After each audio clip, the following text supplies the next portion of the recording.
Okay, 2.4b. This is probably on the back of your, or on the bottom of your last page. So we're going to start talking about imaginary numbers. So an imaginary number I is when you have the square root of -1.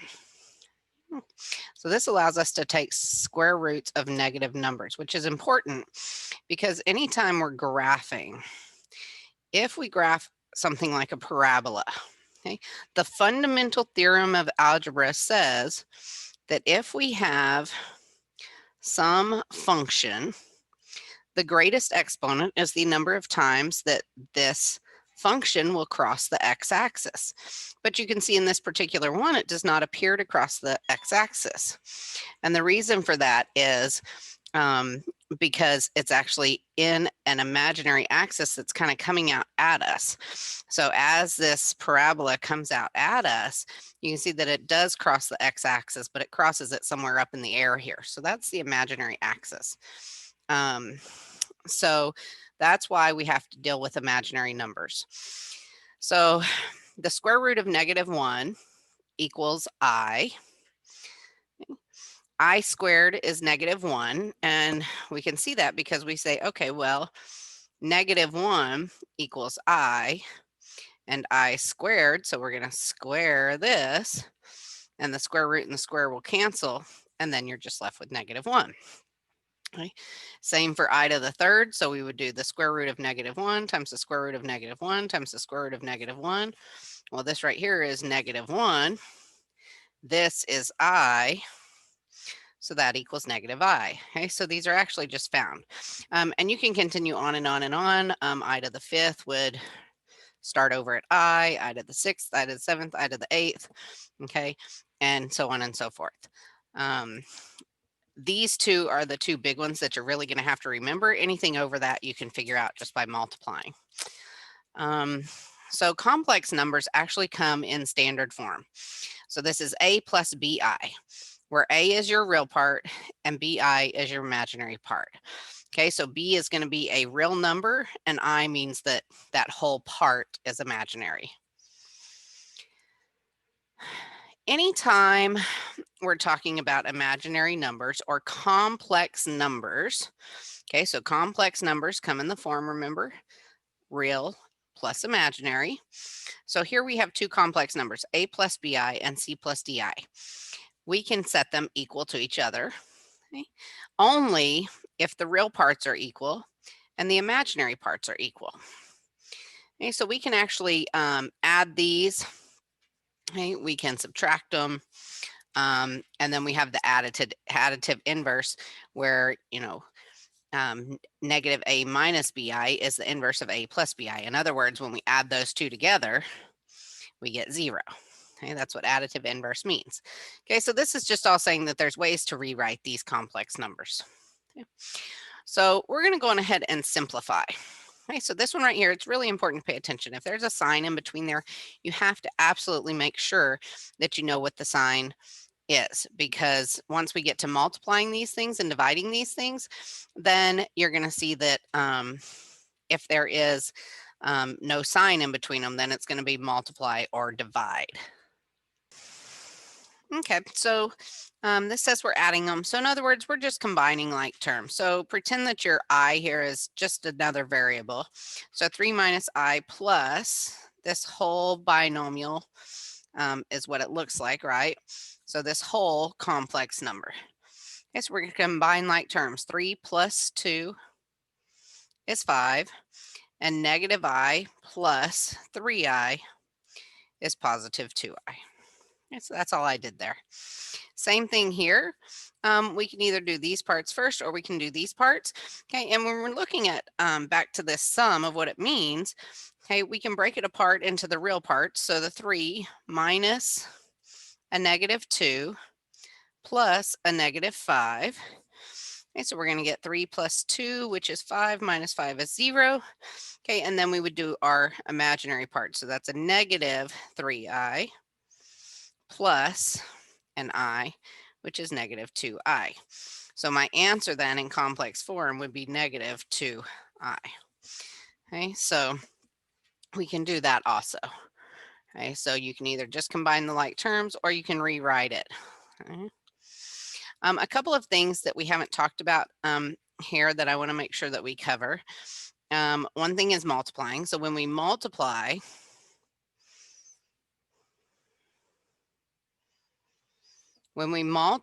we are just going to be multiplying just like normal, okay? Binomials. So we're just going to FOIL. 3 times 2 is 6. 3 times 4 is 12i.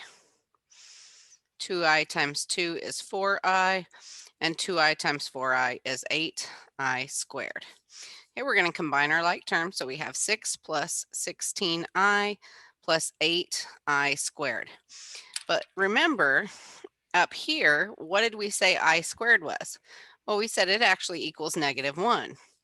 So we're actually going to have 6 plus 16i plus 8 times I squared, which is -1, which is 6 plus 16i minus 8.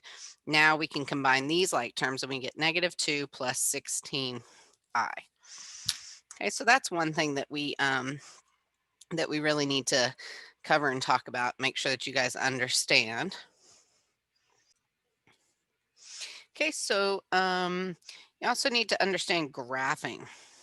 Okay, so when we graph an imaginary number, okay, we're going to use the same coordinate plane we're used to, except this is going to be the real axis and this is going to be your imaginary axis. So if I have 3 plus 2i, this is a real number. So it's going to go on my real axis, and my imaginary number would be there. So really, this is kind of like your x and your y axes. Okay. So anytime I'm looking at imaginary numbers, there are certain distance, okay, from 0, 0. So in order to find that distance, you're going to find this absolute value, because the definition of absolute value is a distance from 0. Okay, so in order to find that distance, we're going to use our distance formula from like in geometry, where we had an x2 minus x1, not squared, x2 minus x1 squared plus y2 minus y1. I keep putting that up there. It should go down there. Squared. Okay. Well, let's take a look. So our x value is 3, our x2. So that's going to be 3 minus 0 squared plus 2 for our imaginary. That's our y value. So y, 2 minus 0 squared. So really, that's just the square root of 3 squared plus 2 squared. Okay.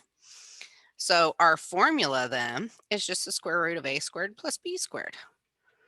Okay, and that just comes from the distance formula. Oh, sorry, you can't see that. Okay, so that just comes from the distance formula there.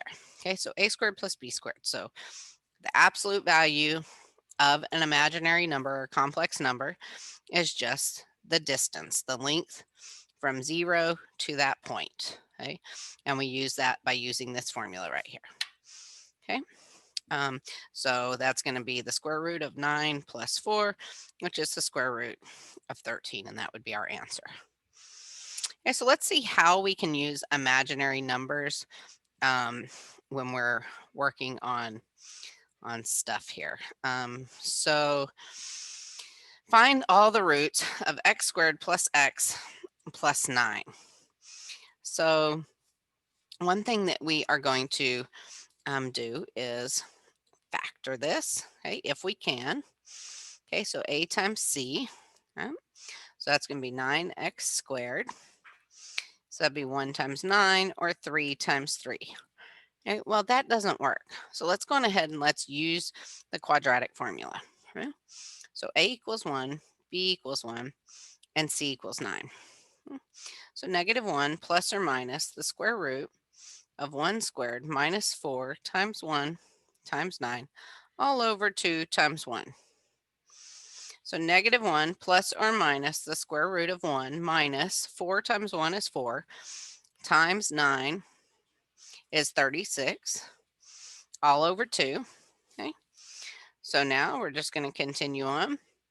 So -1 plus or minus the square root of -35 all over 2. Okay. Okay, so now I know that this is -1 plus or minus. Well, that negative, okay, is going to come out as an I. And then I have this still have the square root of 35 all over 2. Well, let's see. I can't break that down anymore. So that's my final answer. Okay, so I have two answers, -1 plus I square roots of 35 all over 2, and -1 minus I square roots of 35 all over 2. So I have my two answers. Remember that whatever number that is has to match how many answers I have. Okay, but we're going to take a look at one more thing. This is called, this is dividing polynomials. Okay, so I've shown you multiplying, and I've shown you how to find the distance here, the absolute value, but now we're going to do dividing. So if I have 3 minus 2i on the top, and I have 4, let's say plus, I don't know, let's go with 3i on the bottom. Okay. I do not ever want an imaginary number in the denominator.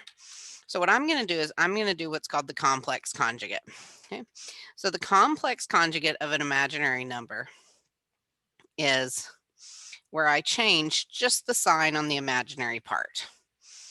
Okay, so that's going to become a 4 minus 3i. And watch what's going to happen when I multiply a complex conjugate times the original complex number. So I'm going to multiply just by using my FOIL method. So 4 times 4 is 16. So there's first. Outer going to be plus 12i. Okay. Now I'm going to do inner. -3i times 4 is minus 12i. And then -3i times 3i is -9i squared. Okay, so you notice those are different and they cancel. Okay, so now I'm going to have 16 minus 9. But what does I squared become? Remember that it's equals -1. So now I'm going to have 16 minus 9 times -1. Well, 9 times -1 is going to be a -9 times a -1 is +1. So that's going to equal 17. So what happens when I multiply that denominator by my complex conjugate, I wind up with no imaginary numbers in the denominator, which is what I wanted. But remember, we can't just multiply the denominator by something. Anytime we're multiplying fractions, we're always multiplying the top and the bottom, and we're multiplying by a form of 1. So remember that any number divided by itself just equals 1. Okay, we can't change what this is, but we can change what it looks like. So multiplying it by 1 does not change what it is. It's just changing what it looks like. Okay, so now I've already done the bottom. Let's go ahead and do the top. So 3 minus 2i times 4 minus 3i. And the biggest mistake I see is that people forget to multiply by the complex conjugate. Okay, so only the sign on the imaginary changes. Okay, the sign on the real number stays the same. Okay, so here, 3 times 4 is 12. 3 times -3i is -9i. -2i times 4 is -8i. And -2i times -3i is 6i squared. Okay, let's combine our like terms. So I get 12 minus 17i plus 6i squared. Well, that I squared really becomes a -1. So 12 minus 17i, 6 times -1 is -6. So 6 minus 17i. Okay, so that is going to be what's on top. I don't care if there's imaginary numbers on top. I just don't ever want imaginary numbers in the bottom. Okay, so we're going to multiply by that complex conjugate. And that's something that's very important to remember because you are going to be using complex conjugates a lot. Have a great day. See you guys next time.